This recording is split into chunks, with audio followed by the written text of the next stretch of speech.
Well, we are this week. We're going to be looking at the prophet Micah, and according to the New American Bible Revised Edition, Micah was a contemporary of Isaiah. And actually, just so you know, we're going to be looking at Micah today and tomorrow, and then we're going to go on to other books.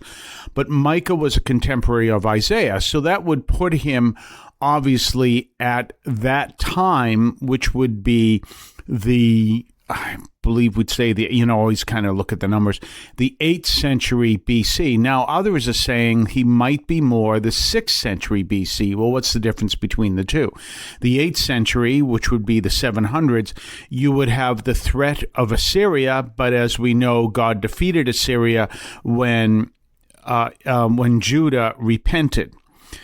In the 6th century, you have the threat of Babylon, and the people didn't repent, and the Babylon threat was carried through. So there are some people that say, no, we think it's actually the 6th century, and there are others who are saying it's the 8th century. So this is one of the issues when you're dealing with these ancient scripts. Now, one of the things to keep in mind is that a lot of these are understood over the centuries, but now we can look back and, obviously we don't have a published book that was put out by a major publisher. We have scrolls, and the idea of the scrolls and what time we're talking about and everything really raises questions sometimes. Now, we also understand that there were all kinds of prophets at the time, and one kind of prophet was the false prophet. And the way you could tell the false prophet is the one who would say peace and security. Now, that's just a very huge generalization. But when you see trouble coming over the horizon, the true prophet would say, change your ways, otherwise the Lord will not protect you.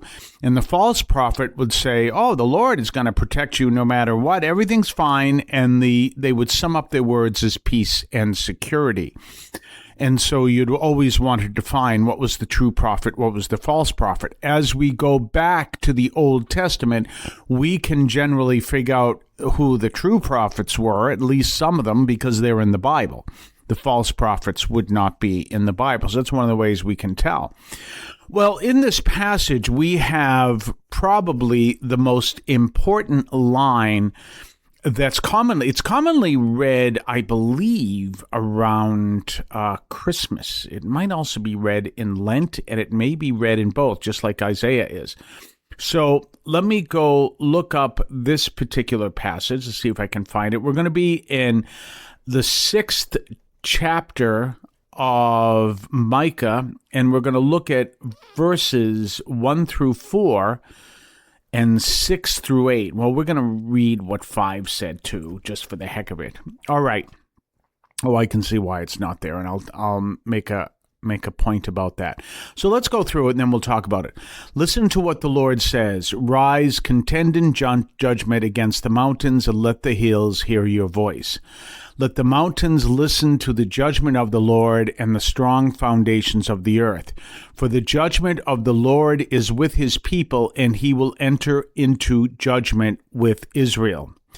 My people, what have I done to you? How have I assailed you? Respond to me.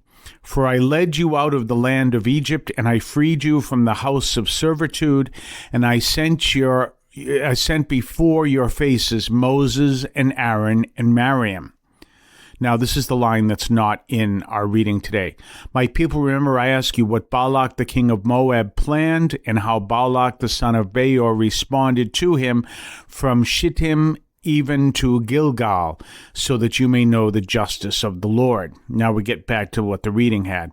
What worthy thing might I offer to the Lord as I bend before God on high? How could I offer holocaust to him and 1-year-old calves? Would the Lord be pleased with thousands of rams, or with many thousands of fat he-goats? How could I give up my firstborn because of my evil deed, the fruit of my womb because of the sin of my soul? I will reveal to you, O man, what is good and what the Lord requires of you. And here we're going into probably one of the most famous lines in the Bible, and how to act with judgment and to love mercy and to walk carefully with your God. There you go. So what is it that the Lord asks of us? And this brings us back to the line that we can see. And it's really simple, as it's said in that Catholic public domain version, but it's more simply often said as only to do justice, to love goodness, and to walk humbly with your God. So if we look at that again and understanding, so it's just very simple what it is. Well, that's an important distinction when we see that, because once we see that distinction, we understand what the Lord is actually saying, and it's a powerful distinction. And when we understand, then we say, well, what is it the Lord asks of us? And we can look at that and see what it is the Lord asks of us. And it's very simple: to do justice, to love kindness, and to walk humbly with your God.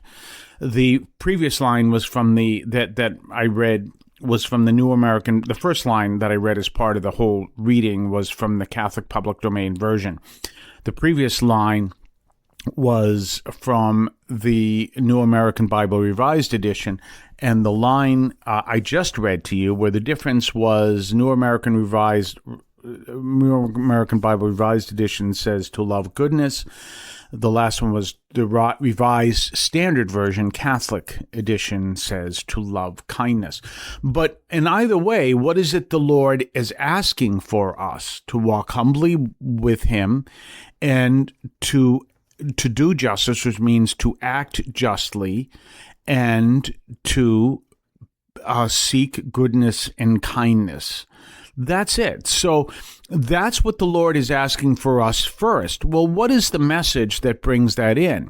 Well, we do all these other things for the Lord, where we have the finest of artifacts that we use, or items that we use, sacred vessels for our sacred vessels. We have the best. We only have the best gold that we use. We only have the best linen that we use. We have the best candles. We have a beautiful church. We have this, that, and the other thing. And don't you see, Lord, this is what we have. But what is the Lord asking for? That's wonderful. He'd say, that's wonderful, but this is what I want, is that you love justice, and you love justice and goodness, and walk humbly with the Lord. That's what He wants more than anything else. So the first thing you need to do is act justly. I remember, it used to drive me absolutely crazy. We took a trip, parish trip, and there was this Colombian woman who would offer me food, but she would walk in front of everyone else just to offer it to me. That used to drive me nuts. It used to absolutely drive me crazy, because obviously she's doing that because I'm the priest. Well, yeah, but what about anyone else, helping anyone else? Or I'll give you a better example. This absolutely drives me crazy. If someone offers me something for free, I oftentimes I will never go back to that store. And some people disagree with me doing that, but there's a reason for that, because I don't need it. I don't need the freebie as much as other people do. As one friend of mine says, you might have a mother with 4 children, maybe a single mother with 4 children trying to make ends meet, and there you are waiting in line for something, and they give it to you for free because you're the priest, whereas the one who really needs it is the mother.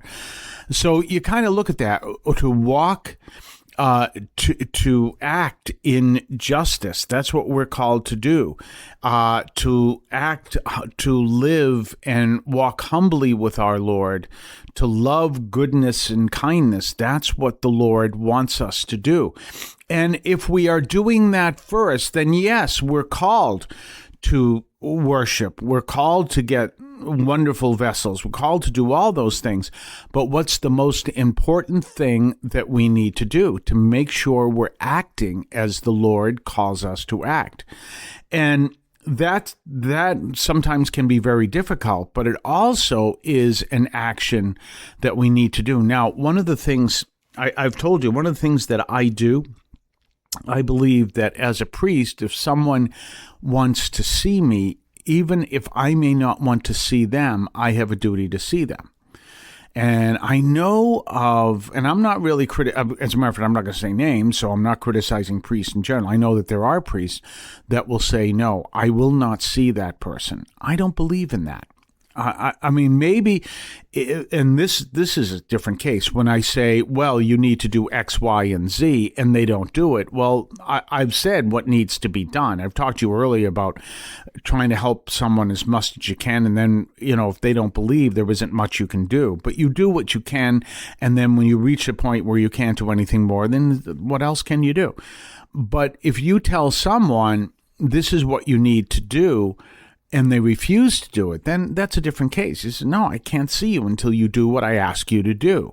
If you have a feeling that maybe you're being haunted by demons, then go to confession. If you refuse to go to confession, then you'll need to talk to somebody else, because that's the first step. That always is the first step. You see that? We're going to talk more on the other side of the break. You're listening to the Catholic Audio Media Podcast. Have you ever wanted to read the Bible but didn't know which readings to check out? Well, how about looking at the Church's daily readings? You can find them at the website of the United States Conference of Catholic Bishops. Just go to bible.usccb.org and click on the date that pops up on that page. There are other options on that page as well. That is bible.usccb.org, and click on the date and you will see the daily readings for your own prayer and study of the Bible. This is a prayerful tip from St. Anthony Parish in Allston, Massachusetts. Don't forget to subscribe to us on Patreon. Patreon.com/Catholic Audio Media. Patreon.com/Catholic Audio Media. Check us out. Check what we have to offer. Previews of upcoming podcasts. Previews of upcoming columns over at catholicaudiomedia.substack.com. Your ability to comment, make suggestions, even make suggestions in upcoming programs. Check us out, patreon.com, Catholic Audio Media. Speaking of websites, I wanted to mention to you that for right now, catholicaudiomedia.com is offline.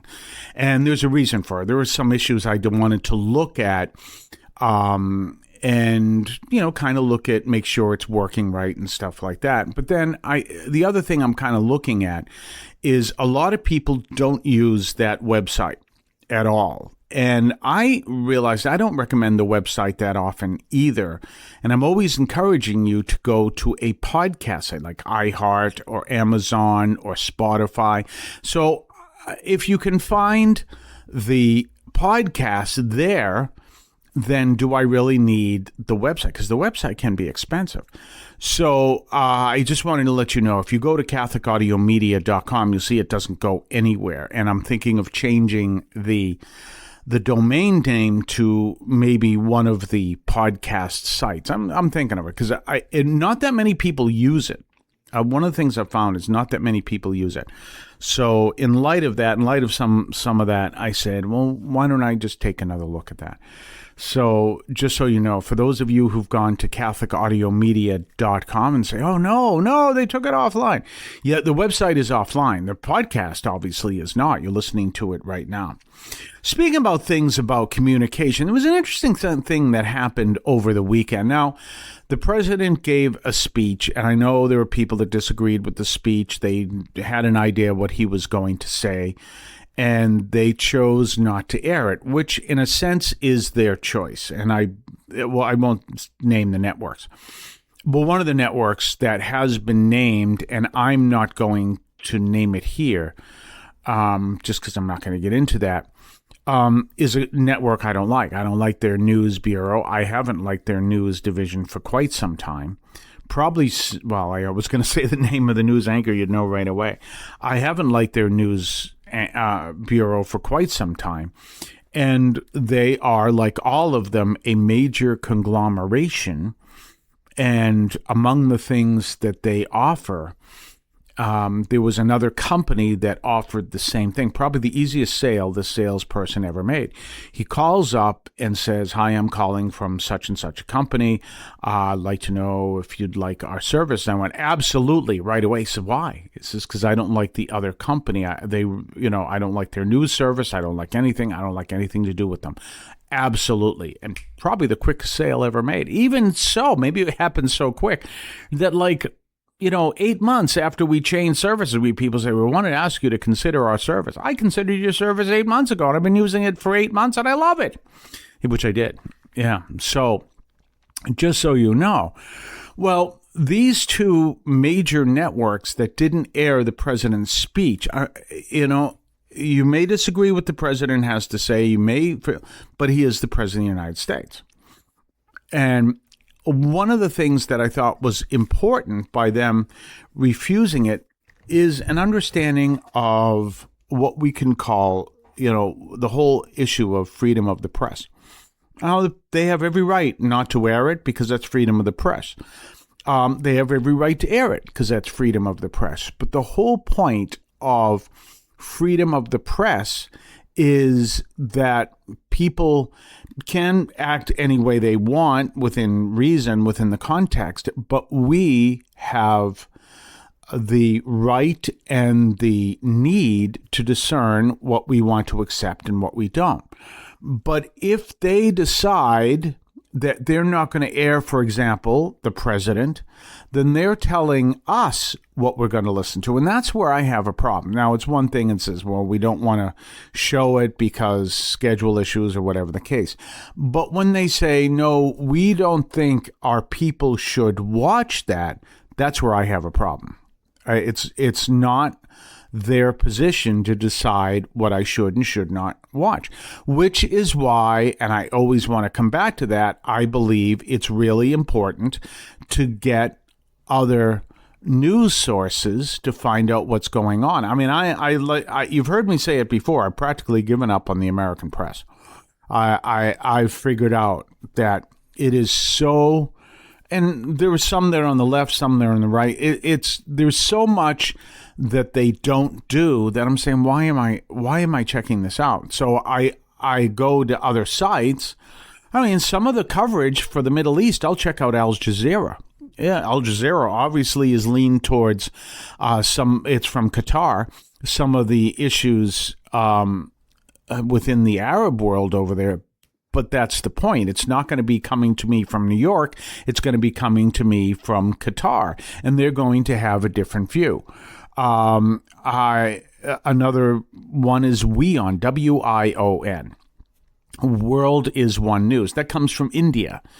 And, I'll say, well, what's coming out of India? What's coming out of the BBC is another one I'll check out. What's coming out of these places that I want to read? What's coming out of Israel during this? I want to look at all these other sources. What's coming out of Deutsche Welle? It was an interesting story that was done many years ago on Deutsche Welle. Now, Deutsche Welle is the voice of Germany. That's literally what Deutsche Welle means. I don't speak German. I just know that's what it means. So they did a fascinating story that you don't see here in the United States. I don't know if you are aware of this, but the Catholics did not vote for Hitler. I mean, generally. There were several candidates, and the Catholics were voting for one that was that they liked of all the candidates, and I don't remember his name or whatever. And so the Catholics did not vote for Hitler. So after World War II, with the collapse of Germany and all that happened there, one of the questions was, who voted for Hitler? And the new governments in Germany decided not to really investigate that question because they didn't want to see the people turn against each other. This was a time when you needed the people to come to a whole new vision and they needed to turn their back on Nazism, and they need to come to a whole new vision and form a whole new understanding of Germany and get back to their good roots, or whatever the case may be. So they didn't pursue that question because they knew that that would cause a lot of destruction. And so they didn't. But so many years, decades later, they did investigate the question. And what they found is that the Catholics, and obviously the Jews, did not vote for Hitler. And it was an important distinction because you had this understanding that, he wasn't voted for a lot of people, and, it wasn't the Catholics, and obviously the Jews didn't vote for Hitler. So many years later, that's when they looked at that. Well, these are important things to understand, but we do understand as well when governments run the media, or government-friendly media run the media, or politically biased media run the media, then what you have is them deciding what you can see and what you can read, what you can watch. They make the decisions. And if you look at here in the United States, you have a small group of people who run, a small group of people for each publication, for each TV channel. There's a small group of people, those are your editors and producers, and they make the decision of what you can see. It's not that they sit around and say, this is what the people will see, this is what they want. It's that their vision, their vision is, this is, we've only got so much time, we've only got so much space, so this is what we're going to publish, and this is what we're not going to publish. Or this is what we're going to put on the front page, and this is what we're not. Or this is what we're going to lead the broadcast with, or this is what we're not. And it's this very small group of people who make those decisions. And that actually goes all the way across the world. It's a small group of people who make those decisions. So, which is why you want to be aware, and why it's, when you have some social media, you want to be careful of that, which is why you want to be aware of what is being shown to you or what isn't, because you have a right to understand what is happening and make your own decision. And when a particular network says, we're not going to show the President of the United States, well, he's the President of the United States. I could understand, say, well, we're not going to show the President of, Spacely Sprockets. I could understand that. But he's the President of the United States. When he speaks, it's news. And for someone to say, we're not going to show him, that's an issue, because now you're saying these people don't have the ability to make their own decision. That is a problem. And always be aware of that. We're going to be back on the other side of the break, listening to the Catholic Audio Media Podcast. Did you know that Catholic TV offers free apps for both Android and iOS users? Visit the website catholictv.com or your app store to download this faith resource to your device. Don't forget to subscribe to us on Patreon. Patreon.com/Catholic Audio Media. Patreon.com/Catholic Audio Media. Check us out. Check what we have to offer. Previews of upcoming podcasts. Previews of upcoming columns over at catholicaudiomedia.substack.com. Your ability to comment, make suggestions, even make suggestions in upcoming programs. Check us out. Patreon.com, Catholic Audio Media. We're back. So we're going to continue in Micah tomorrow, and we're going to look at from the 7th chapter. And then during the week, we're going to be looking at various passages. One of them is Wednesday is a feast, and so we have St. Mary Magdalene, and we have a couple options there, one from the Old Testament, one from the New Testament. And then on Thursday, we're going to Jeremiah, and Jeremiah is always fascinating. And then when we get to Friday, we're also... Where's Friday? We get so many people here. Let me see. Hello. Let me look at this. Friday. We're still in Jeremiah. So Friday, by the way, is the memorial of Saint Charbel. So that's kind of interesting, too. So that's what's coming up this week. In the meantime, have yourself a blessed day, and we will see you tomorrow. Yeah. You know the real is back. Father Carr Chaplain from the city of champions, dropping daily reflections coming straight from the field. The raw truth revealed for the strong-willed. It's the Greatest Act of Defiance podcast with your host Father Carr, a message built to last. The Greatest Act of Defiance podcast. That's right, the Greatest Act of Defiance. Word up. Word up.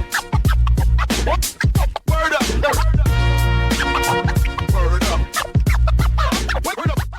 The Catholic teaching in this podcast is reflected and presented as accurately as possible. The opinions expressed are those of the participants and do not necessarily reflect those of the Archdiocese of Boston or any other institution.